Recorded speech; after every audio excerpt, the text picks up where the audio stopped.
There are only a few queens from the African continent that popular culture tends to highlight, one of them being Cleopatra of Egypt. Her story is constantly romanticized in the Western world, and her interaction with Rome would be difficult to forget. But one question inevitably comes to mind when thinking about this particular time in Egyptian history. What was going on in the rest of Africa during the life of Cleopatra?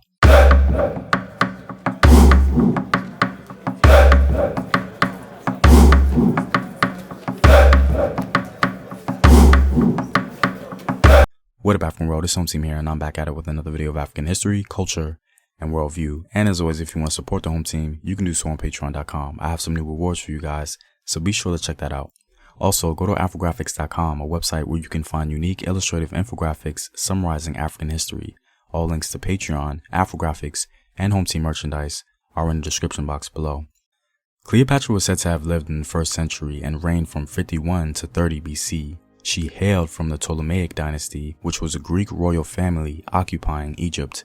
She's known for having some influence over Rome's state of affairs by the relationships she advanced. Cleopatra wooed and awed and won Julius Caesar, claiming to have bore him a son.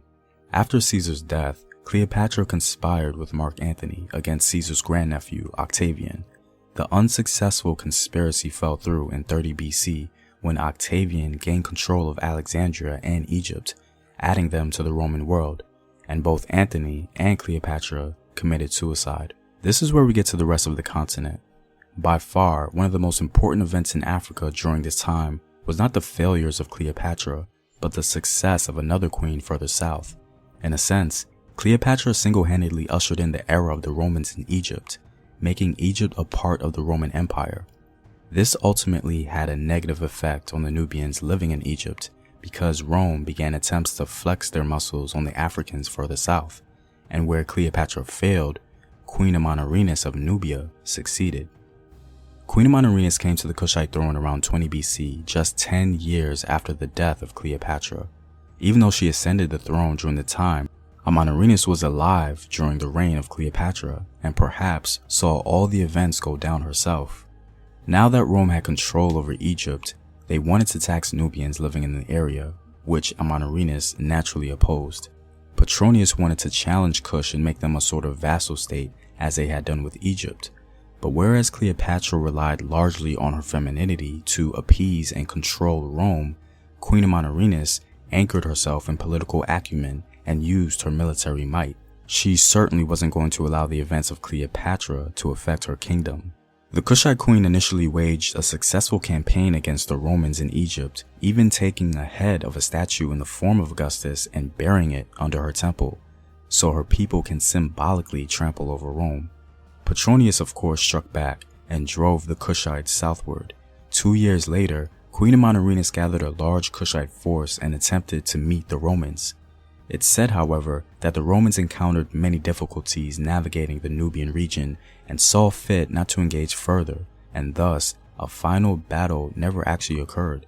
The Kushite perspective is unclear as we can't decipher the Nubian Meroitic text commissioned by the queen herself, but it's clear that the Romans did not engage further south and strategically withdrew.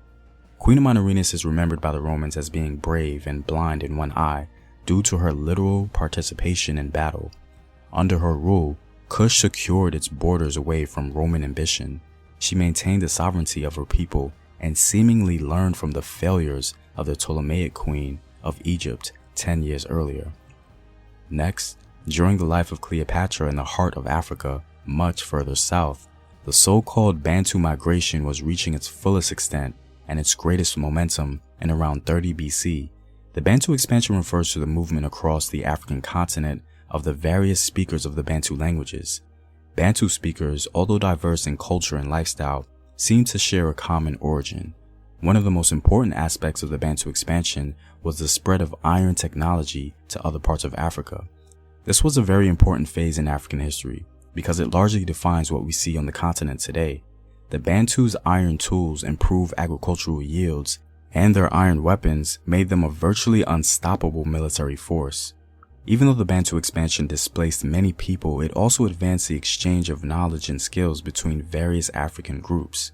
It also helped to centralize different peoples, creating more distinct societies and kingdoms, in a way, installing hotbeds for the nurturing of ideas. One scholar defines the expansion of the Bantu people in the following way. The main expansion of the Bantu was vast and fast, not a series of gradual stages as some have argued, but it was a matter neither of purposeless nomadic wandering nor of organized military conquest. It was a remarkable process of colonization in the true sense of the word, the opening up of essentially empty lands. Our final event during the life of Cleopatra takes place in West Africa in the kingdom of Benin of the Edo people. The history of Benin can be broken up into two long periods, the Ogiso Kings period and the Oba Kings period. The head of state or ruler was first called the Ogiso, and then later the Oba title took over. During the reign of Cleopatra in the year 40 BC, Ogiso Igodo came to the throne. Igodo was the first Ogiso and began the first dynasty of Edo kings. Igodo was said to be an archer, wrestler, warrior, ironsmith, and craftsman. Previously, Igodo held a high position in a council of elders. He soon excelled in the position and eventually rose to the status of leader. His youthfulness resulted in some resentment by fellow members of the council. However, Igodo was able to win much of his support through persuasion and generosity through gifts. Thus, Igodo established the art of patronage.